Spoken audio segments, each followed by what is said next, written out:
Guys, can I be so honest and real with you? I don't think I've ever been so excited to make a video. We have a Capri, by the way.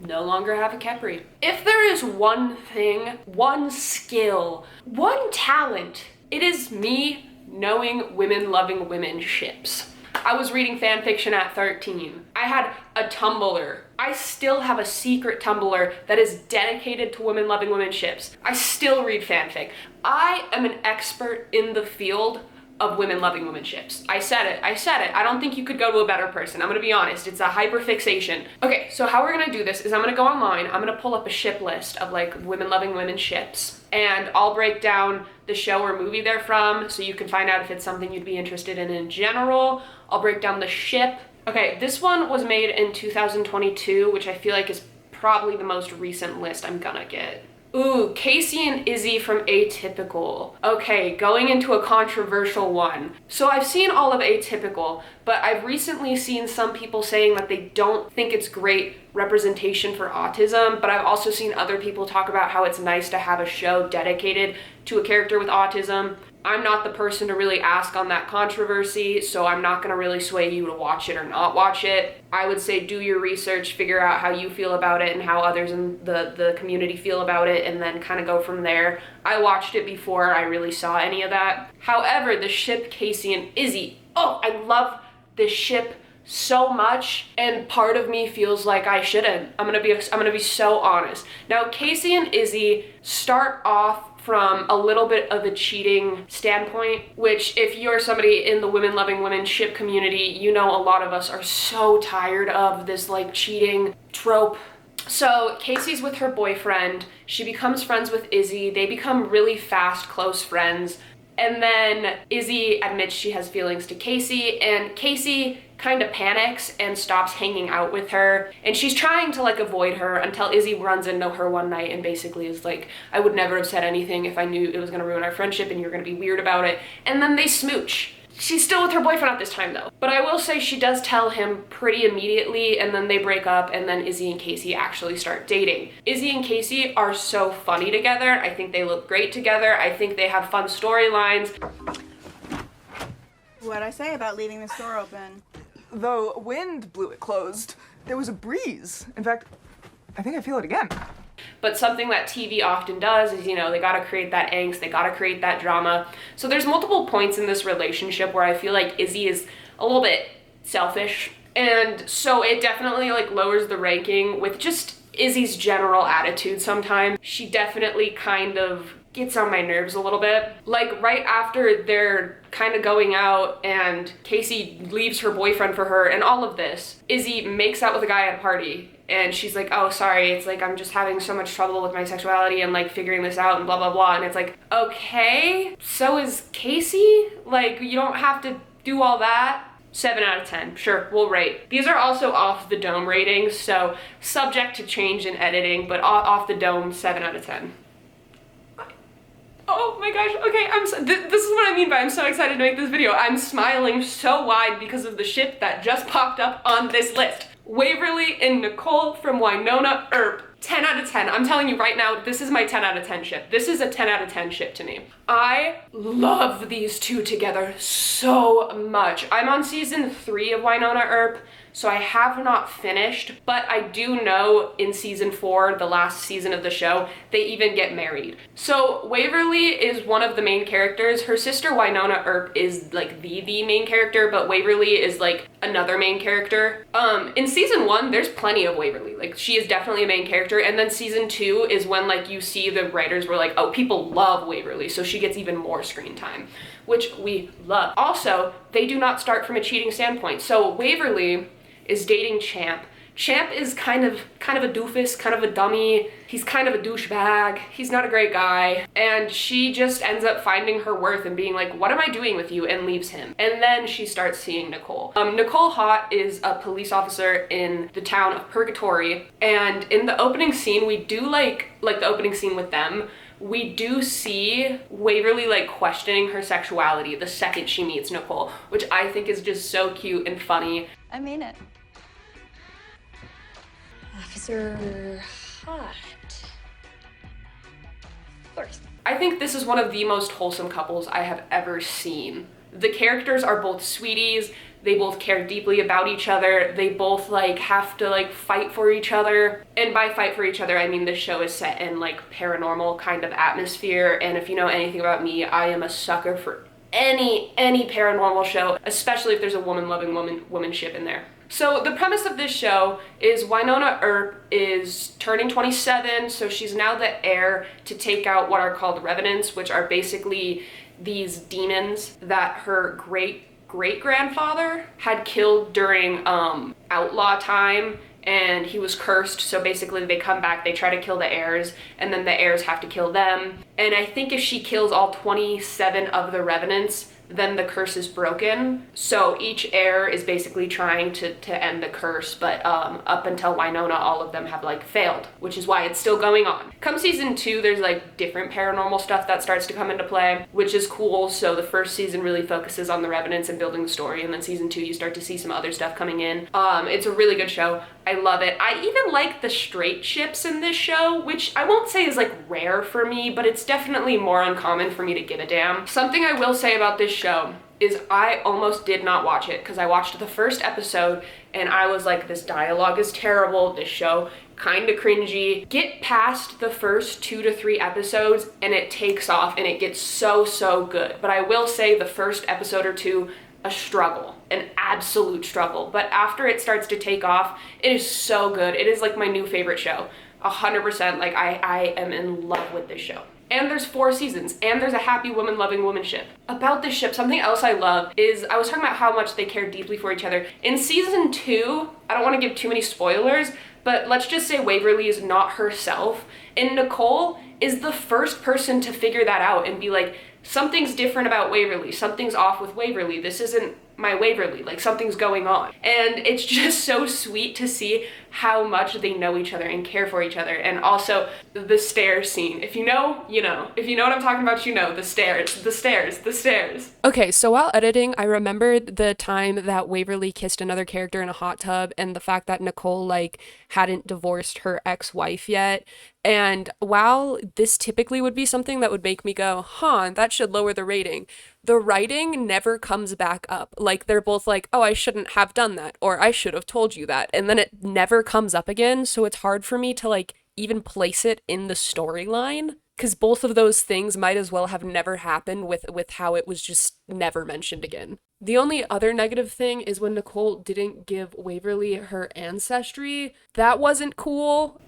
Moving on. Okay, with how much I'm talking about these ships, I might end up having to do a part 2 eventually. Oh my god. They throw me another 10 out of 10 ship out the gate. Willow and Tara from Buffy the Vampire Slayer. Now, if you know anything about me, you know I am a Buffy the Vampire Slayer stan through and through. I have my Buffy the High School Years Glutton for Punishment signed comic over there. Over here I have my other Buffy comics. I love Buffy the Vampire Slayer. Once again, you give me paranormal shows, I'm there. You give me women-loving women ships in paranormal shows, I am triple there. So Tara doesn't actually show up until the 4th season of Buffy. So if you're gonna wanna watch just for this ship, I understand going through the first 3 seasons is a hefty task to get to a ship.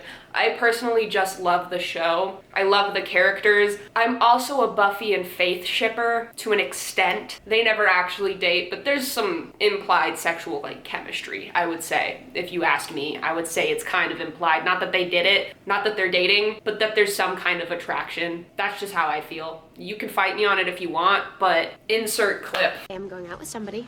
Tonight, as a matter of fact. Really? Who? Yeah, what's up? Hey, time to motivate. Really, we're just good friends. Hey, girlfriend. Bad time?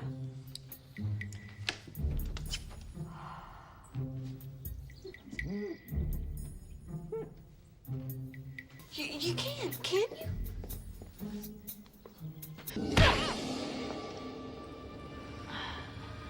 There's my girl.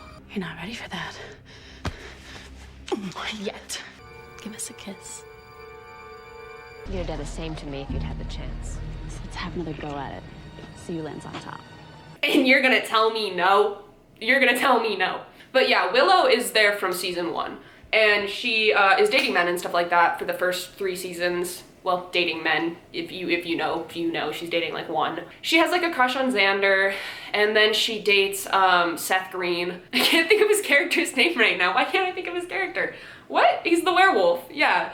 What the fuck is his name? He's like a pretty big character for a little bit, and I just can't think of his name. Whatever. And then in season 4, we meet Tara. Now, this ship is a 10 out of 10 to me. I would argue in pop culture, they are one of the woman-loving woman couples that like pushed forward us being allowed to be on TV. Now, what I mean by that is a lot of the beginning of their relationship is implied. Yeah, season 5, episode 16, The Body, is when they first kiss.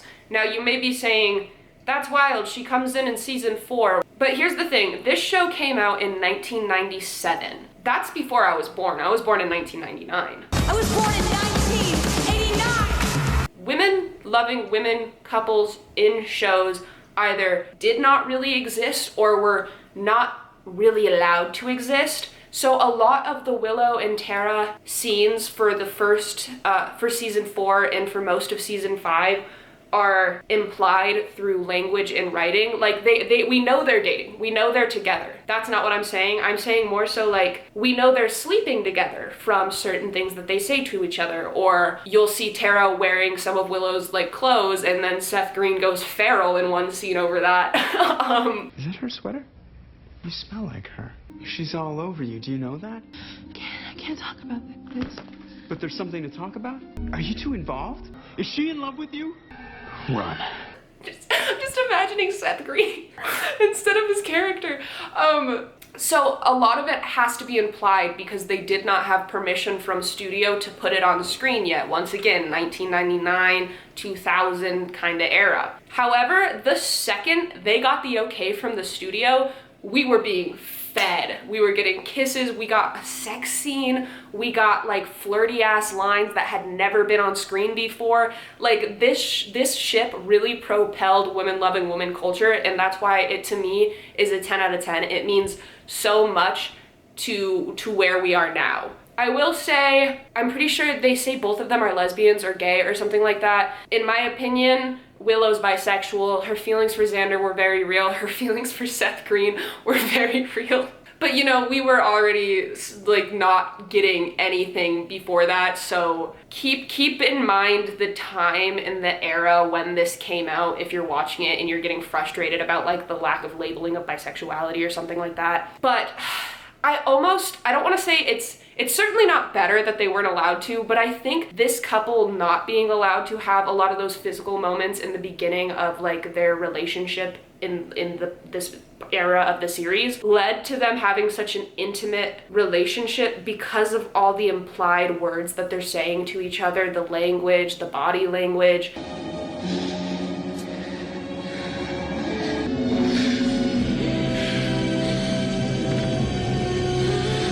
It creates like this atmosphere that is very different, in my opinion. Here's the part that you're all gonna be really upset about. They kill Tara off.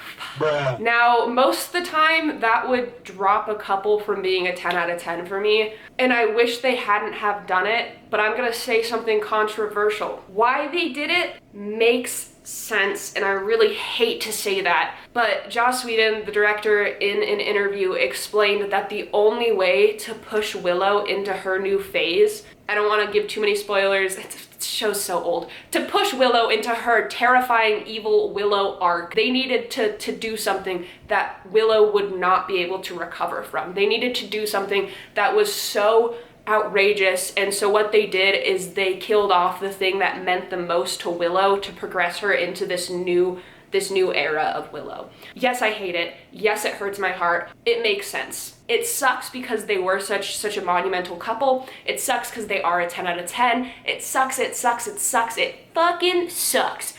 But at the end of the day, I get it. I'm not happy about it. I wish they would have kept her alive. I wish they would have found something else. But it wasn't without like sense. There was a reason. But yeah, like I said, take this 10 out of 10 with a grain of salt. It is from a totally different time period. It is like monumental for a reason.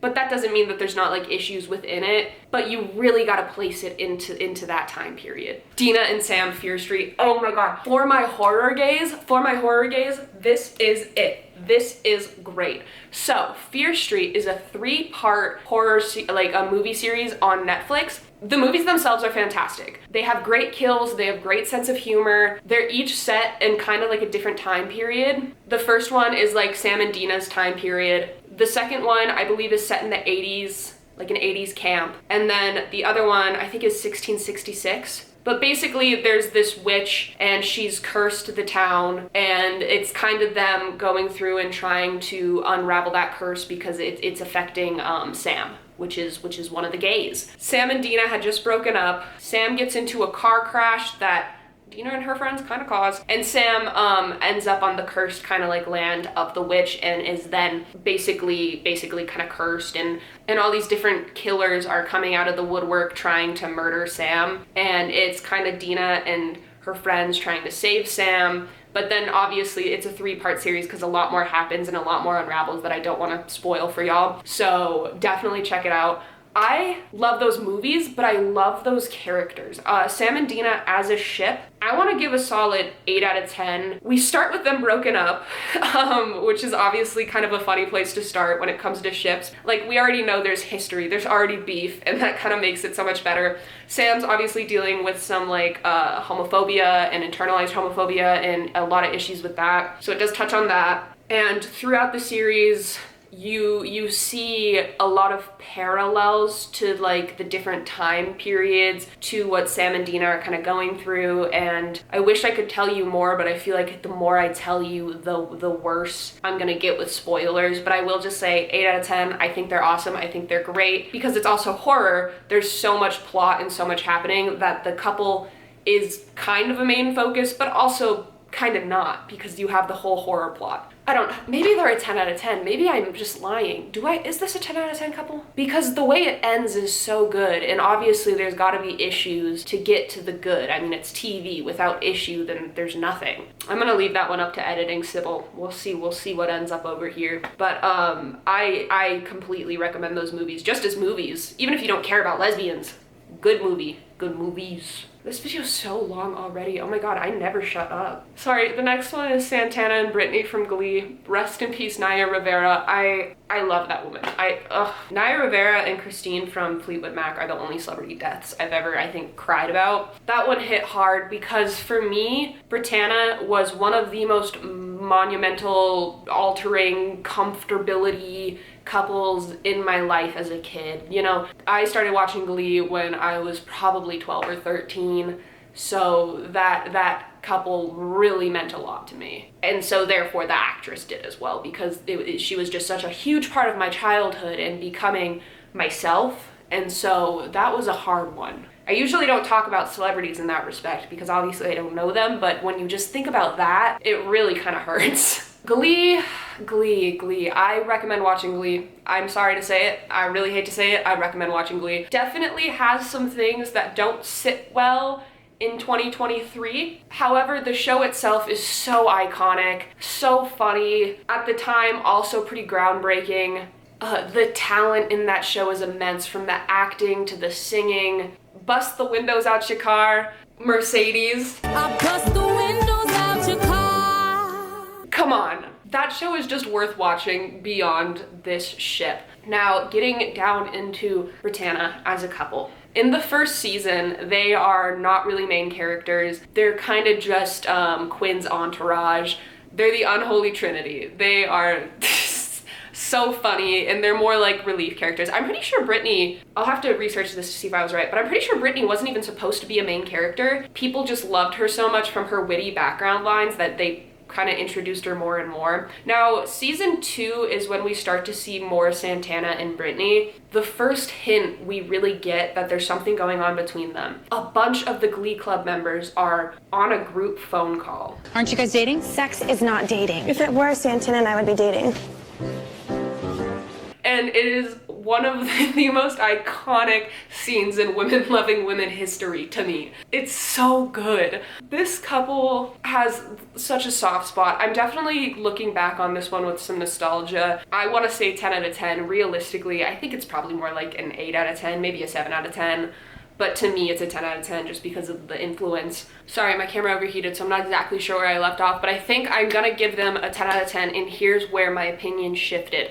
Thinking on that relationship, Santana was always so supportive of Brittany, and Brittany was always so supportive of Santana. Santana never let anybody talk shit about Brittany. Santana always was building her up and thinking she was smart when everybody else was calling her dumb and saying she wasn't gonna amount to anything. And I think for a show like Glee that had so many messed up plot lines and so many dysfunctional characters, their relationship was probably the most wholesome, no, definitely the most wholesome in the entirety of that show. So I'm gonna land them with the 10 out of 10. You could disagree. I don't really know what you would disagree on, but you know, always open to other people's interpretations. I also have to say I'm biased.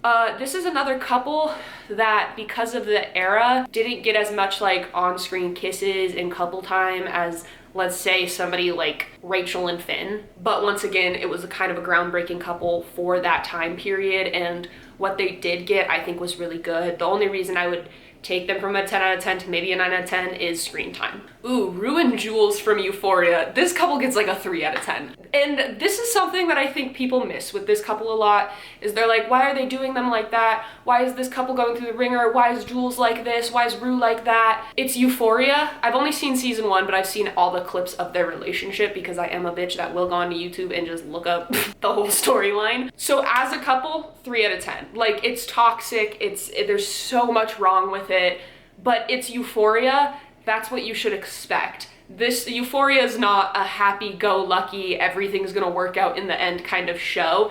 And so when you go into it, you should look at it with that frame. Because of how badly they do each other dirty, mainly, I think Jules, if I remember correctly, constantly fucking over Rue. Yeah, I mean, probably not even a 3 out of 10. This couple is not good, but it's Euphoria. That's the point. Like, they're not supposed to. Nothing in that show is really positive all the time. So would I watch Euphoria for this couple? Absolutely not. If you're gonna watch Euphoria, you're watching it for the show itself. I think they have like on-screen chemistry really well, but it's Euphoria. Of course, it's not ending well. Luce and Rachel from Imagine Me and You. Oh my gosh, I love this movie. Now, here's the problem. It fits into that women-loving woman cheating trope. What year did this movie come out? 2005, yeah, 2005. I remember watching this when I was probably around 13 as well. Because of the cheating trope, we gotta knock some points off. But as a couple, this is such a sweet romance movie. It's funny. The on-screen chemistry is so good. Like I was saying earlier, I typically prefer couples in series, but for a movie couple, I adore them. I have not watched it in a very long time, so this rating is gonna be maybe a little skewed to nostalgia, but I'm gonna give it an 8 out of 10. Definitely docking points because of the cheating trope. It's just always gonna be there in so many women-loving women ships, and it's always gonna dock points for me. With that being said, one of them is a florist. 9 out of 10. No, 8 out of 10, cheating trope. They're really cute. It's a really good movie, and I do recommend watching it if you have not seen it. Hyper and Alex, Orange is the New Black. Okay, Orange is the New Black as a show. I like that show. I think it's a great show. I still haven't actually finished it. I think I'm on season 4 right now. I decided to start rewatching it a while ago. When I watch shows, I go through like obsessive periods where it will be the only show I watch for like 1 or 2 seasons fully straight through, and then I'll like back burner it and watch something else for a season or 2, and then I'll back burner that, and it's just like a cycle I kind of go through. So I still haven't finished this show because this is like my 3rd time trying to rewatch it, but I've finally gotten to a point where I haven't been before. And I think they end up together. I know Alex is still in prison at the end of the series and Piper's not, but I think Piper moves closer to Alex or something like that to stay near her. I don't actually know 100%, so take this rating with a little grain of salt. I'm gonna give this couple a 7 out of 10 because it is so toxic. There is so much wrong. They're constantly lying to each other. They're constantly battling with each other. There's so many issues in this couple and in this show. I mean, it's a show based around prison. Of course, there's gonna be exaggerated plot plot lines that are absolutely out of our realm of possibility, you know? But I think they're still a hot couple. I think they are so funny together. I think the on-screen chemistry is great. I like how many seasons there are because you really get to build these characters and this relationship and their history and their future and all of this. But you can't just ignore all the issues. Honestly, if we're looking at it from a toxicity standpoint, should be rated lower, but because there's so many seasons and because we get that deep dive into them, I'm giving them a 7 out of 10 for like a TV show couple, because we were being fed. We're constantly being fed with this couple. There's so much happening. It's hard to find women-loving women ships where you get that much, because typically they're side characters rather than main characters. But with Piper being the main character and Alex being another main character, we're getting so much more than I think you would typically get. I'm trying to go a little quicker so we can get through some more because this video is already so long. Jamie and Danny from The Haunting of Bly Manor. I've watched this show once. I want to rewatch it, and I'm going to, but it's just, it hurts. This show hurts so bad. It's an amazing show. If you have not watched it, I 100% recommend watching it. It's a horror series, also a painful series. I don't want to spoil too much. One of them does die. We're really getting the bury your gaze in this video. But the couple themselves, 10 out of 10. Absolutely beautiful, stunning performances by these actresses. Cheers. Cheers. I'm not the best at coffee either.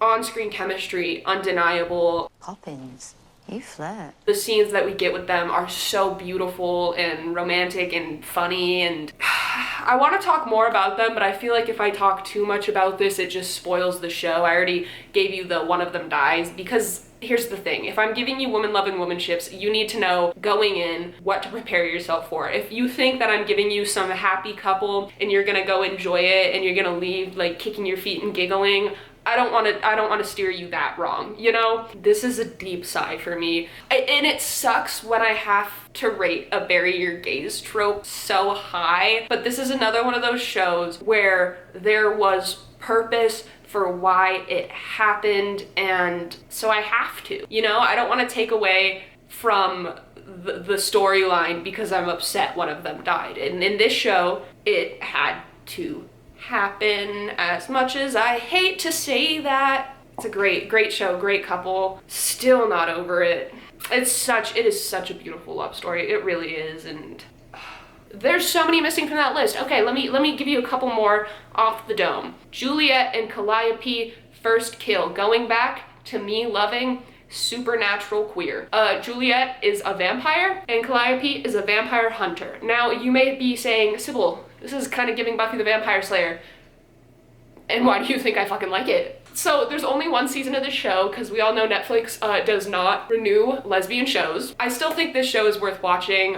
Some complaints this show got was, oh, it's just another lesbian vampire, blah, blah, blah. Bitch, no, it's good. I like it. It's camp, but I'm a big fan of that. I'm gonna give this couple a 7 out of 10, 8 out of 10, 8 out of 10. I keep giving 8s and 8s, I don't know why, but 8 out of 10. There are moments in this show that do make me cringe a little bit, and it's pretty hard to make me cringe when it comes to lesbian romance because, bitch, I love it. But yeah, there's a couple scenes in there that make me cringe. Another problem I have with the show itself is I feel like this could have easily been set in college. The actresses do not look like high schoolers because they are like not. The storyline easily could have kept them both at home because Calliope is a vampire, like a monster hunter, and so clearly she would have to stay with her family anyways, her family of monster hunters, and then they could have just bumped Juliet's like first kill need up to like age 21 or something and kept her at home for obvious reasons, like living with her rich vampire family,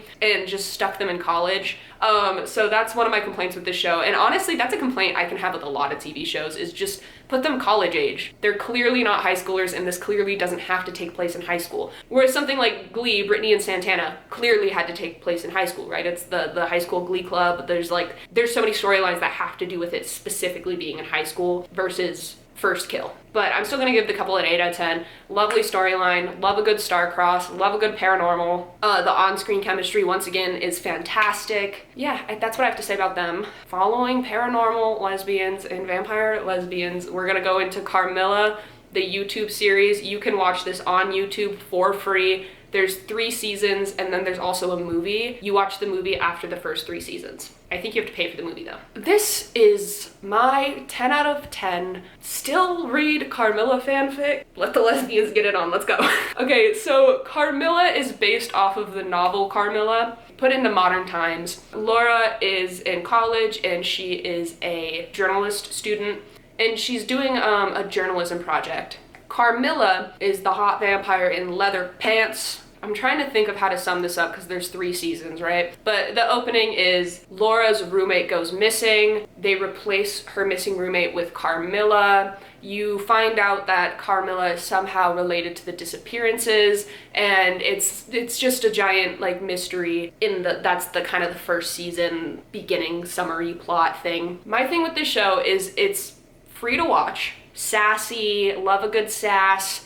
Maybe they're more of like, see, I don't want to steer you guys wrong, right? To me, 10 out of 10, I love this storyline, I love these characters. Realistically, I should say 7 out of 10 for y'all. Laura in the 2nd season is my nemesis. I fucking hate 2nd season Laura. She's annoying, she's not a good girlfriend, she just is terrible. And the thing is, it's needed for her character development and it's needed to propel the storyline where it goes, so it's necessary, but it really drops the couple to a 7 out of 10, specifically because of Laura. Carmilla, love her, no complaints, sassy, badass, always doing shit for Laura, cares deeply for her. Laura, however, definitely kind of naive, definitely has this gung-ho, we're gonna save the world attitude at the expense of people around her. Like I said, for me, 10 out of 10, I love the storyline, I love the fanfics, I love the community based around the Carmilla web series, but Laura season 2 absolutely drops the rating. I watch the Carmilla complete web series 3 times a year, and that's not an exaggeration, that is just fact. What else do we got? Oh, South of Nowhere, Ashley and Spencer. Now this is actually the first ever woman-loving woman couple I had ever seen, ever. So my nostalgia, once again, wants to rank this couple so high, but I did rewatch the first 2 seasons, I want to say last year, and it really dropped how I used to feel about it, I'm not gonna lie. South of Nowhere is a like 2000s show, I want to say 2010-ish era, I don't know, I'll put it up here. And it has that 2000s show feel. It has the 2000s editing, the 2000s characters, the 2000s fashion. Oh my gosh, it is so 2000s. And the acting in the first 2 seasons, not the best. It gets better in season 2, and then by season 3 it feels like they kind of get it together, but that's something to know going in. It's a little bit of a struggle watch, but that's okay because it is good, it is funny. Not everything holds up, obviously, 2000s show, it's not gonna. The storyline is basically Spencer moves from Ohio with her family to LA, and it explores like this small town girl going to this large LA school and all the drama that comes with it for her and her family. She has super homophobic parents, and she ends up becoming friends with Ashley and falling for her. Such a wild storyline, honestly, now that I've rewatched it, but I love it. Once again, my nostalgia wants to give this a 10 out of 10. It's probably more like a 7 out of 10, maybe even a 6 out of 10. There are so many times that Ashley pisses me the off. Like, Spencer is trying her best and being this sweet character and just exploring herself and really pushing her own boundaries to try to give Ashley like what she wants, because Ashley is already out and Spencer's the one that's not. And you see Spencer trying so hard and Ashley just continuously being a little bit of the worst.